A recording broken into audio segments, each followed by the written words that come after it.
because you're still a live, sensual, sexual, whole being, and that is a And here's part what of I want to who. say Yeah. too. Those Yes. orgasms are really beneficial to the pelvic floor, everybody.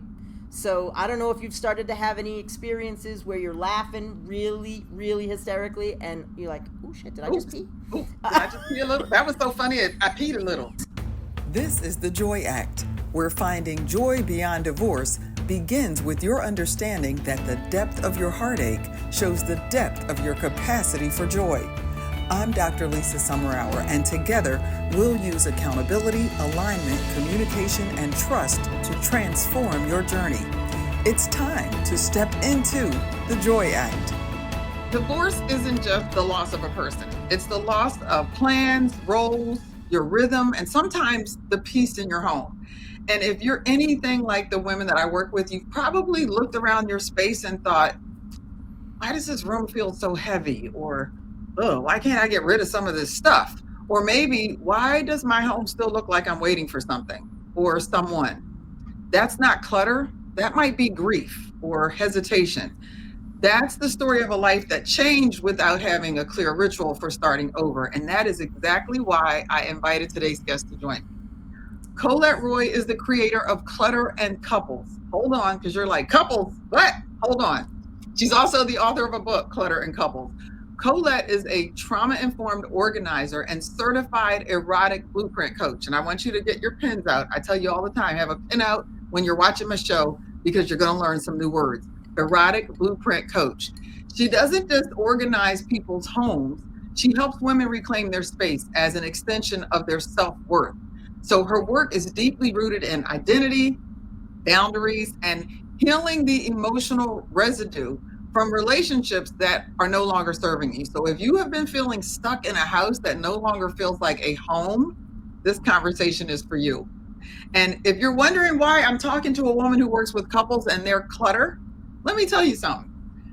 Your first healthy, wonderful, loving relationship needs to be with you. And if you are newly single, this is the best time of your life to start doing things that help you learn how to take better care of you and to love on you. So I want to welcome Colette to the show today. Thank you so much for being here. And in full transparency, let me just tell you folks, Colette and I just had a phenomenal show. We were, I don't know, 30 minutes into a phenomenal show when I looked over and said, we are not recording.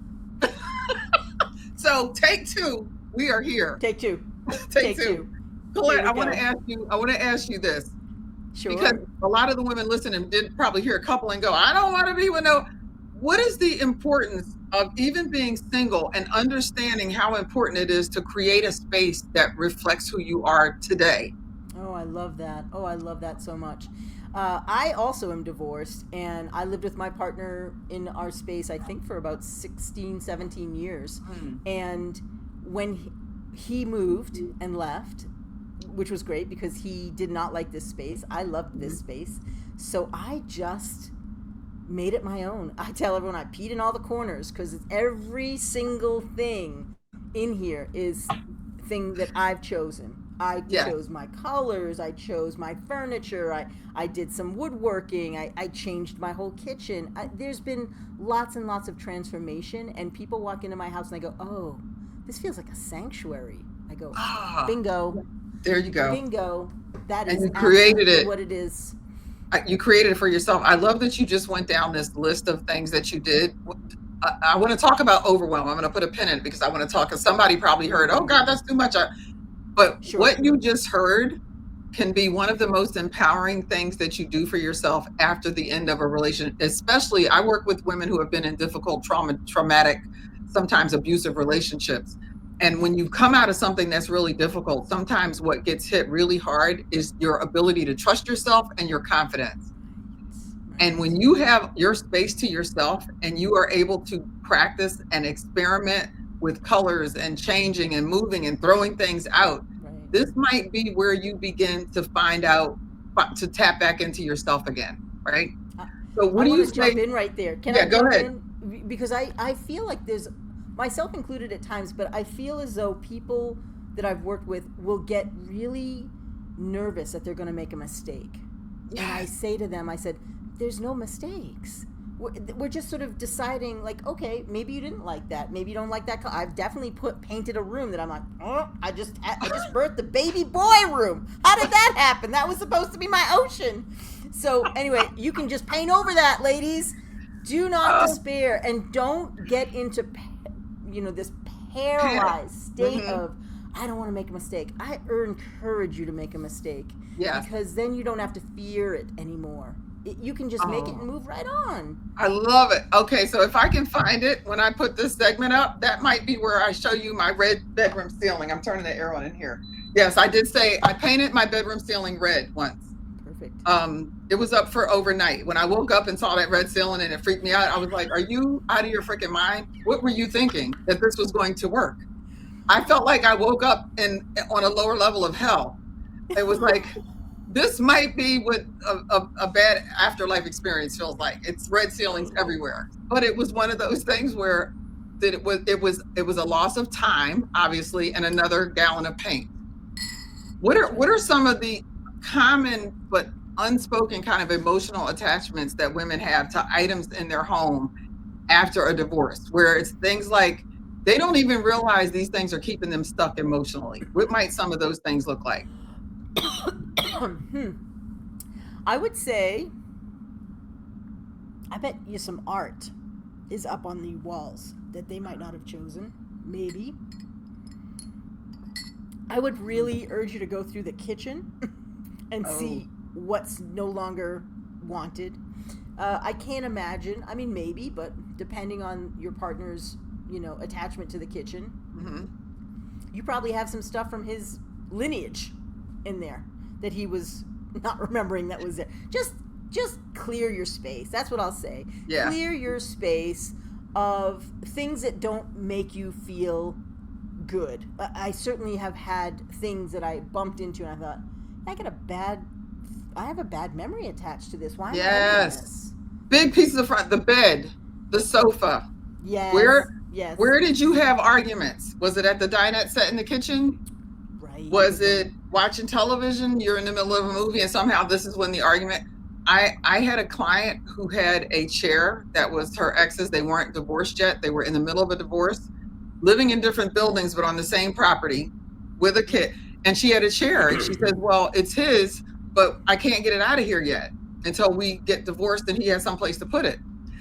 And so I said, okay, I want you to get a throw or a blanket or a pillow. The stuff that you can't get rid of, try to disguise it. Beautiful. So that it looks I think different. that's so smart. So right? Smart. Yeah, really. Yeah. And in our earlier conversation, we were talking about how to really make your bedroom maybe one of the first things that you put some of your energy towards. Tell them why. Tell them why the bedroom. The bedroom, for a lot of reasons. You spend a lot of time there, I bet, with your partner. And you want to really change it. If you have the opportunity, I would highly recommend shifting the bed position. That's going to, the most you can change, do it. If you don't like it, that's okay. You can change it next week or next month. But put some new paint in if you can. That would be a really easy thing to do. And just don't be afraid of making change. Yeah. And so what Colette just gave you, I don't want you to miss this, because people will hear these things and be like, I moved my bed and painting the room's not going to matter. Trust us when we tell you. First of all, the moving the bed creates a physical shift in the space.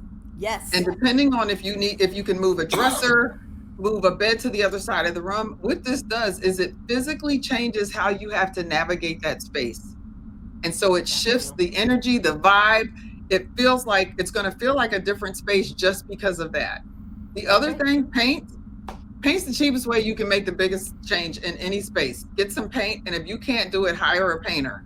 And go and pick out the colors and take as much time as you want picking out. No, I'm not going to say that. Don't take a whole lot of time, because some of you will go and buy paint, go pick up those paint chip things from the store, and you'll have one from 5 different stores, and you'll have 20 different paint colors, and you will overwhelm yourself. The sooner the better. True. The sooner you'll feel better. So those two things she just gave you, huge.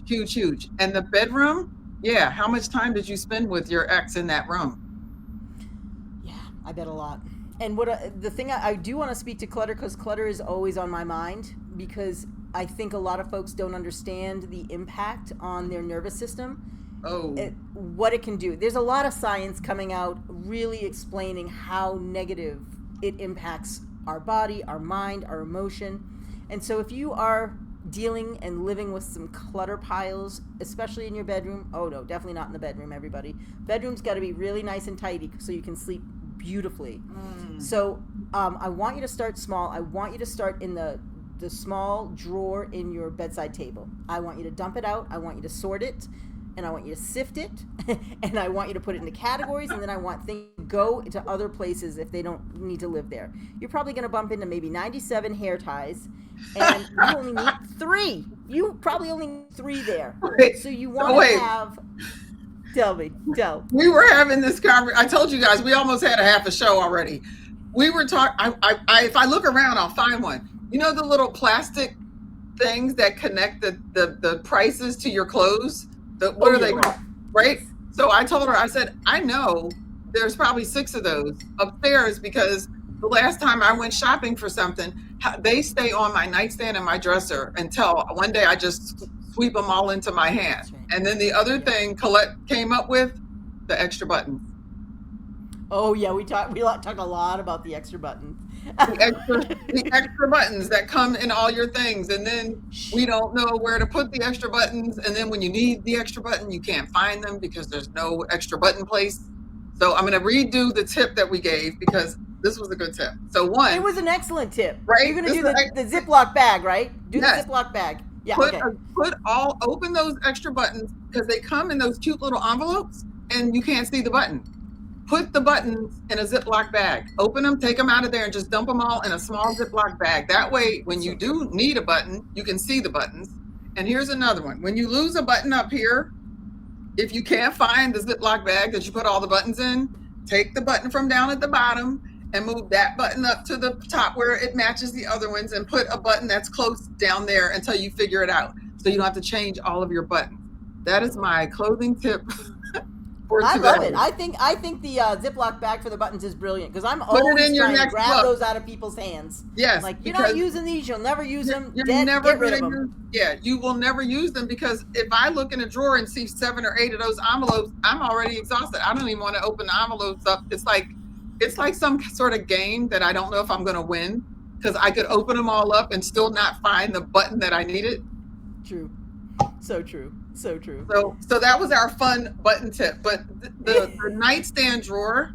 Nightstand drawer. Start small. Start small, y'all. Don't get overwhelmed. The second you get overwhelmed, you're just going to paralyze yourself. Yeah. So just think, if I'm going to give this drawer 15, 20 minutes, take the time because I will tell you, you will feel so different every time you open that drawer. You'll be like, oh, right, everything's in its home. That is so soothing to my nervous system. I feel relaxed. I feel peaceful. I can see everything. Make sure you get some structure, everybody. Put some structure in that drawer. Very cheap on Amazon. And if you don't have that, just get some, I don't know, just get it. It's going to cost you $7. You got $7. Tell them what you're talking about when you say structure. The little plastic bins that basically connect to each other. You can go to Home Goods. I've had such good luck at Home Goods getting the thing, really, $6.99, and it comes with maybe 8 or 9 pieces. Yeah, they're like little trays that just sit in the drawer so that your bobby pins are in one thing, your little hair scrunchies, all the little stuff, that a couple of pins if you take notes in bed, bed or whatever. All those things will fit. And every drawer in your house, you can find these containers for whatever drawer you're doing. But that nightstand drawer, okay, I don't even want to ask this because I might be. How many books on the nightstand? Only 2.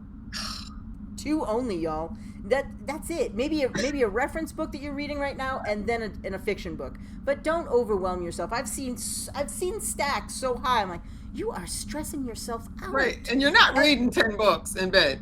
You're not. You're really not. And honestly, the amount of dust that collects in the bed, now this is really something I want you to think about, y'all, because all of the fibers, everything is shedding. So there's dust everywhere in the bedroom. So if you have a whole bunch of stuff on everywhere, like if you have it on the perimeter of the floors and you have it on your bedside table, it's hard to clean that. And so you're just ingesting so much dust while you're sleeping. really. That's if you do any room for a air purifier, that's the room. That's funny. I have one in my bedroom. I have an air purifier and a humidifier in my bedroom.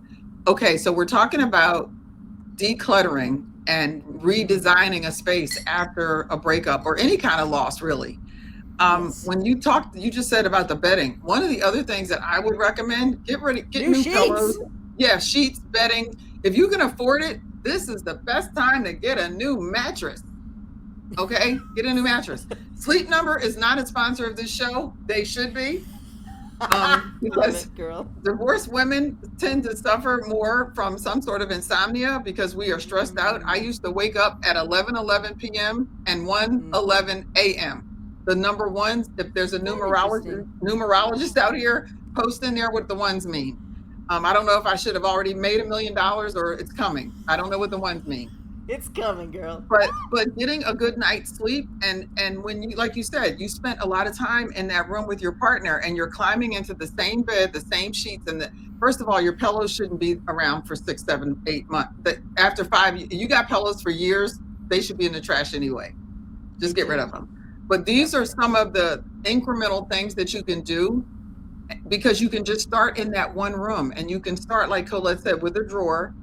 You get the drawer, look at your bedding, take yourself on a day trip and go get all the bedding replaced. And if you can afford a new mattress, start shopping for that new mattress. Sleep Number. Totally. Are you hearing me? Yeah. All right, I'm also going to tell you one other thing that I want you to get, because I am an erotic blueprint coach, and I want all of you to start really owning your own sexual body. Like, it's not even, yes, you're not sharing it with someone right now. I get that. There's some sadness, there's a little bit of grief around that.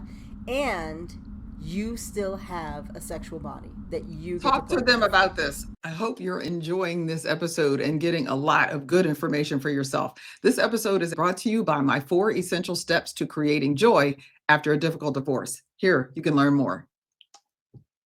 You've built a successful career, checked all the right boxes, but after divorce, why does it feel like everything is falling apart?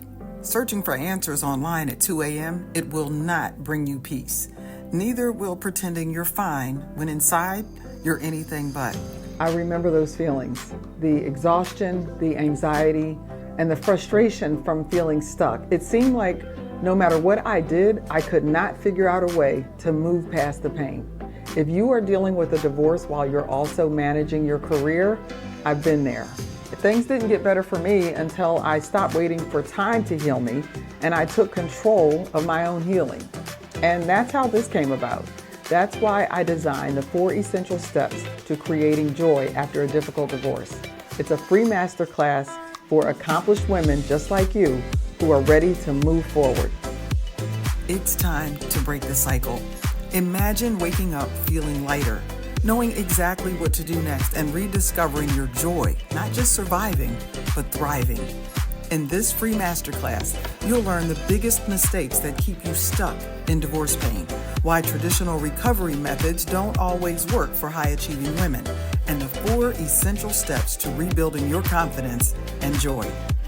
Give yourself permission to stop reliving the past and start designing the future you deserve. Register today.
Welcome back. And now let's get back to this episode. So Colette is a sexual blueprint. She's created erotic blueprint. I'm sorry, erotic blueprint coach. That's okay. And so explain to them what that means, what that is, what does that mean for them, and what do you help individuals and couples do through that?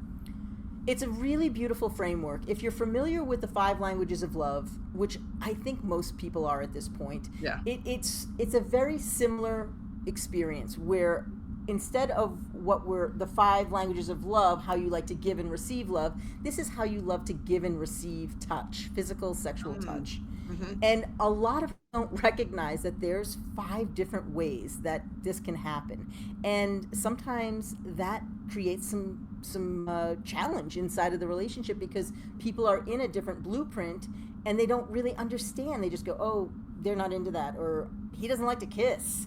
And I'm like, oh, man. Okay, so there needs to be a bridge between those blueprints. And so the 5 blueprints are energetic, sexual, sensual, kinky, and a shapeshifter, which is all of those combined. Wow. And there's a little quiz that you take, and you find out what and this woman who came up with it, her name is Jaya. She's a lovely human being on the planet. She's been a sexologist for 30 years. She's a wonderful teacher. I highly recommend going and finding her. She's got a beautiful book about this topic and quite a few other ones. But the second that you start understanding how you orientate towards sex and how you like to be touched and what you like to hear, if anything, there's so many avenues that you get to explore and expand into. And then if your partner's in a different silo, in a different blueprint, you get to understand so much more about how they orientate to sex. And with that, there's a whole slew of infinite possibilities of seeing differences and understanding them versus feeling disappointed by them. Right. Can you speak to the woman who's listening? She's gone through a divorce, so she's single right now. She's not dating. Why this is so important to her, or why this could be a key to her really learning more about herself and how this could help her down the road. 100%. I think everyone should know about these, to be honest. And everyone should know about the 5 languages of love. We should know how we like to be loved and how we want to be touched. Those are really important things.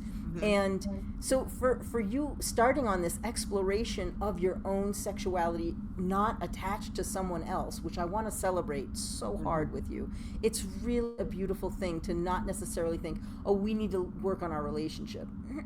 There's no hindrance now. You get to work on your relationship with your own self. Yes.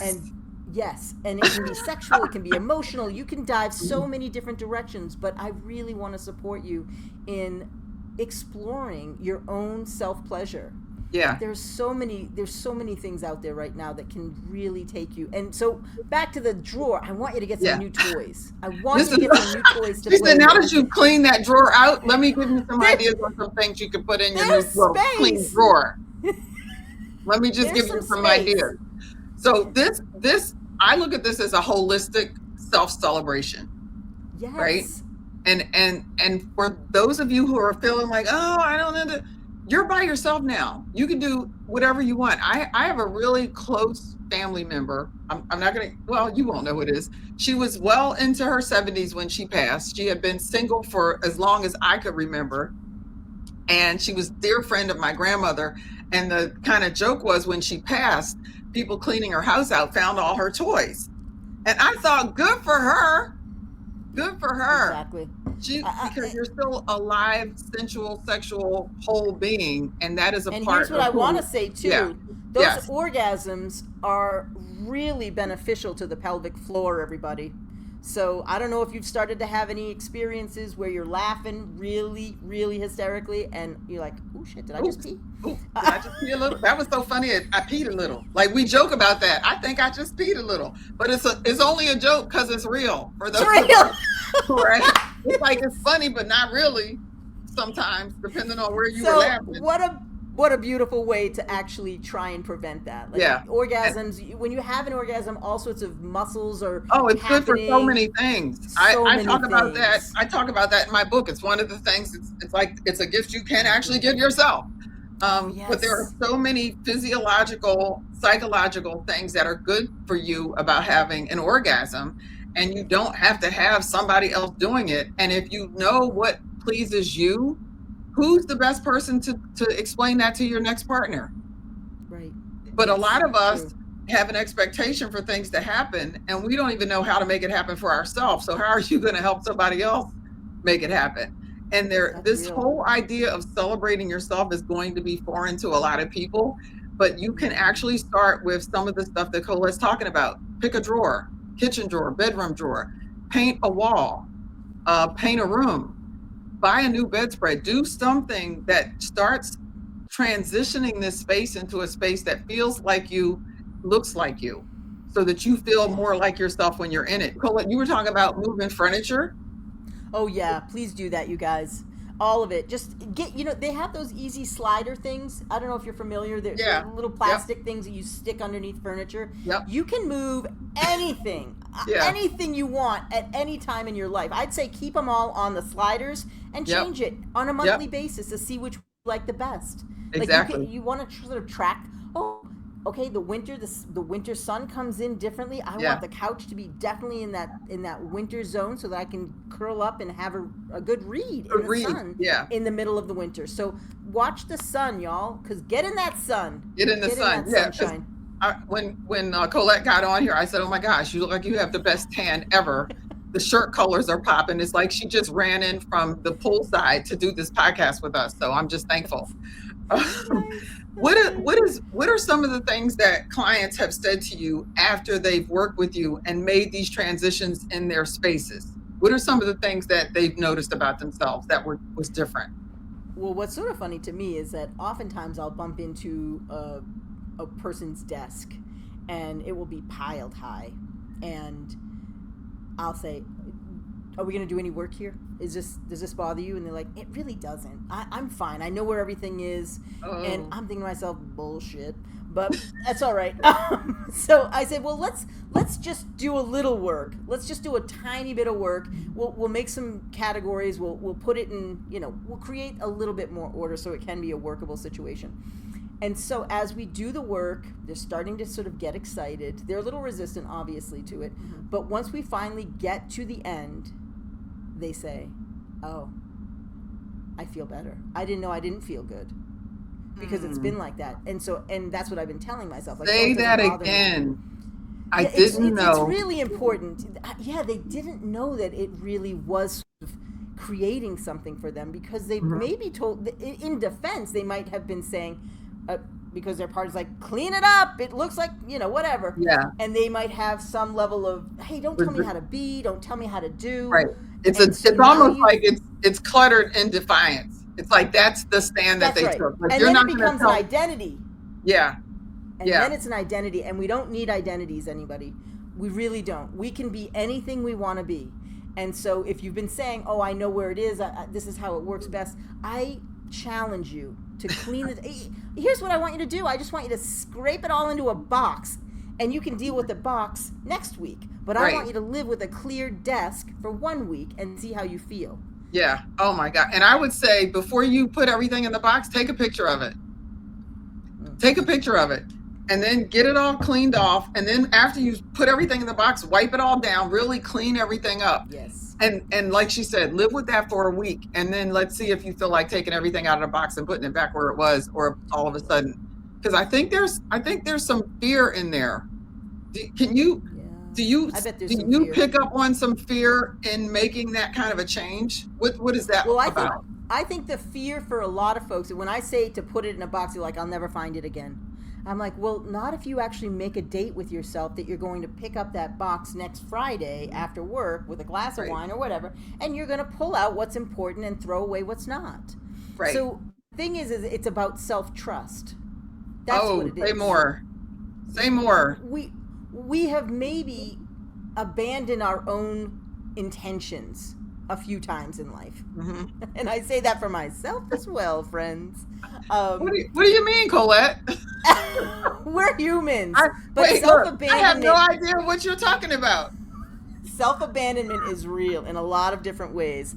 But I want to say, inside of your intention to be organized or your intention to have a clean house, I bet there have been moments when you have not upheld that for yourself. And so then there's maybe now you're not trusting yourself. Like, will I do it? I don't know if I'll do it. So I'm gonna live in the chaos because I think I can find what I need because that's what it's been, status quo for a while. And you know what, girl? We are in transition. If you are in a transition of any sort, now is the time to change as much as you possibly can. It's had a change in time. Oh my gosh, 100%. I have a thing I say, it's do you o'clock. Like this is the time. It's do you o'clock. Nice. But what you talked about trust, so that's actually the foundation of my signature program. It's A.A.C.T. It's the accountability. And so what you do is help people be accountable for the space that they're living in and themselves, right? And it's the alignment. And my question would be, how do you want to show up in the world? And does the space that you live in reflect that? And then communication, and you just landed on trust. And you just made a great point because I don't know that I've ever connected not trusting self to even do this work. Like, what if, I said I was going to clean up and I didn't. So now I don't trust them. Now I'm going to tell myself I'm okay with the way the space looks because I can trust that because I don't have to do anything. Oh, totally. That's right. So clutter goes so deep, y'all. It's so deep. And I will plug my book because there's, even though you don't have a partner. Do you have a copy nearby of your book? Yeah, I do. Would you hold one up for us? Yeah, thanks. Yes. And I will put the link. You'll have the link below us to Colette's website. And going to show. Oh yeah, it did show nice. Perfect. Oops, there it looks good. Yeah, Clutter. Okay, so what I want to say is it's basically a workbook, and it's a workbook for an individual for sure. Each person would ideally do their own, but it gets you to start really thinking about, first and foremost, how you want your house to look and feel. Love it. But it also gets into the heart of how clutter makes you feel. I'm asking you questions after each section that will prompt you to maybe have some aha moments going, oh, I didn't even really know I thought that. So again, clutter can just stagnate and be. And then the more you live with it, the longer it sits, the longer it stays. Now it's just a part of the fabric of your family. Yes. And I want to encourage you not to have that be the case. When I started off, I talked about just the weight of it. And like you said, some people come through and it's like, I didn't even know it had me feeling like this until it was gone and my feelings were able to change, basically. Some of this, I think, can lead to a little bit of depression, a little bit of melancholy.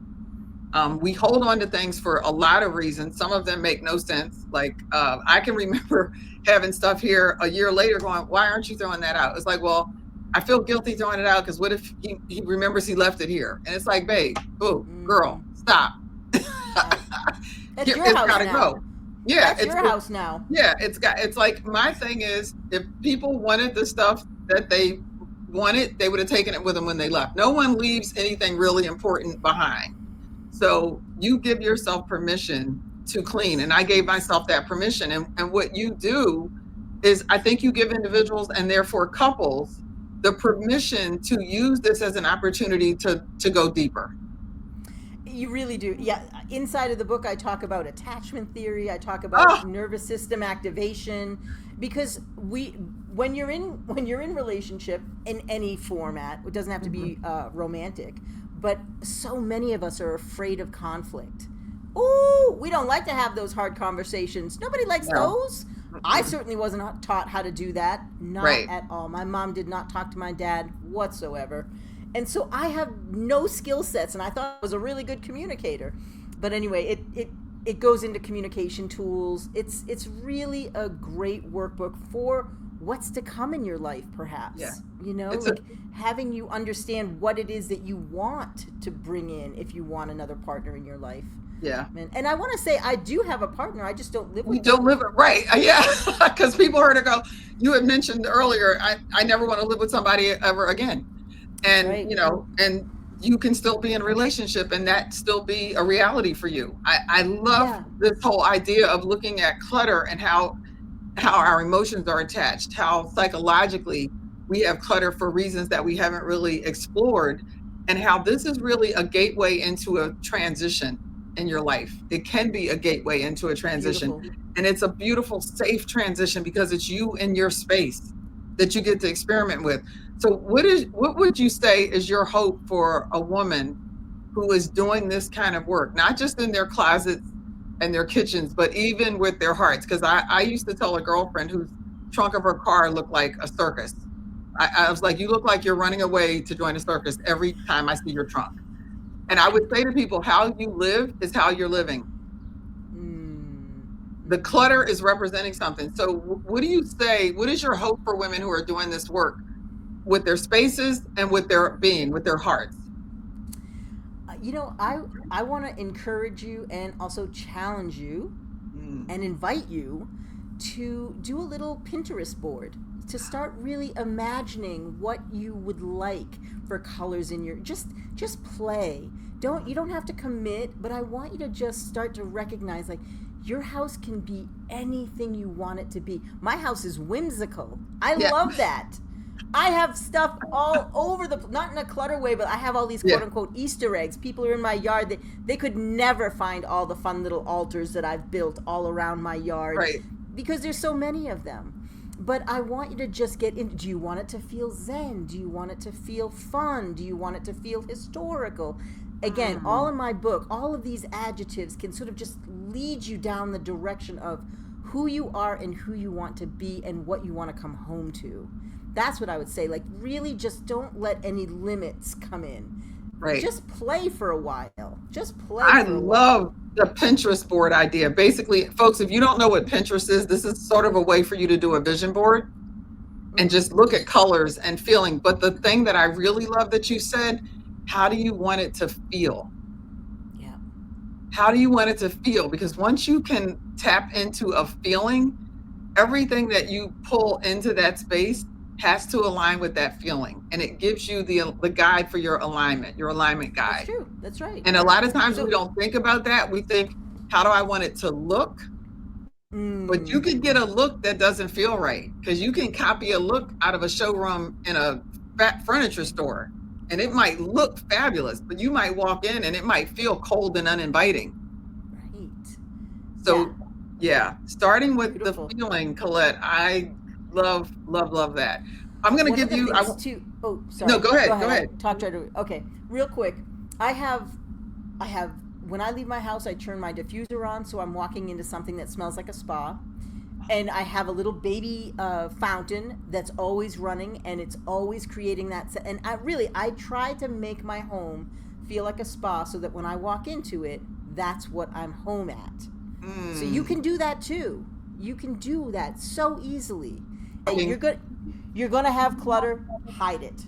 No. Have a drawer. Empty a drawer, and have that be your ground zero. You throw that's that junk drawer, right? I like the box idea even. Bigger junk drawer. Like, a bigger junk drawer. Like, when you walk in and you have your mail and your bag, and I want you to be able to throw it into something so that it's not on the counter. So it's not in the way. But anyway, so you know what? Stop talking. I think that's great. I think that you could get a nice decorative basket that you dump all your mail in. Yes. Or right? So it's not a cardboard box. Because my first thought was, I say one of these Amazon boxes, but we could do something better than that. Please. We could have a junk basket. Colette, this has been just wonderful. I knew it was going to be, because when I saw what Colette did in terms of working with couples with clutter, it was like, genius. Because it's one of those things, it's every day. It's the socks on the floor. It's the who's going to do the dishes. I remember my parents' arguments when I was little. My dad was, don't go to bed with dishes in the sink. My mom was, can you hear them? Because if you can't hear the dishes, they're not bothering me. And the therapist told them, if they're bothering you, then they're your responsibility. So having somebody that will come in or work with you on having those kinds of conversations and coming to solutions that work for both of you, if you are going into another relationship, you've gone through a divorce and you're in one, this is something you can now do with your new partner to get yourself started on the right foot. But if you are single, True. don't ignore this because you hear the word couple. Fall in love with yourself on every level that you possibly can. And I'm going to give you the last word to my audience here. All right, beautiful humans who are listening to this, I just love you to pieces. I really do. I think it's wonderful. I know how hard transition is. It can be really, really scary and very unsettling. But I trust from my own experience that you will come to a place of true joy, and you get to do it in so many different ways. And I want to just so invite you to do it inside of your home, because that's the place you get to feel super cozy and safe. So I love it. That's it. I love it. So folks, you've been given some really great ideas, and you know what I'm going to tell you to do. Go out there and act in joy. I'll see you next week. Beautiful. Bye, everybody.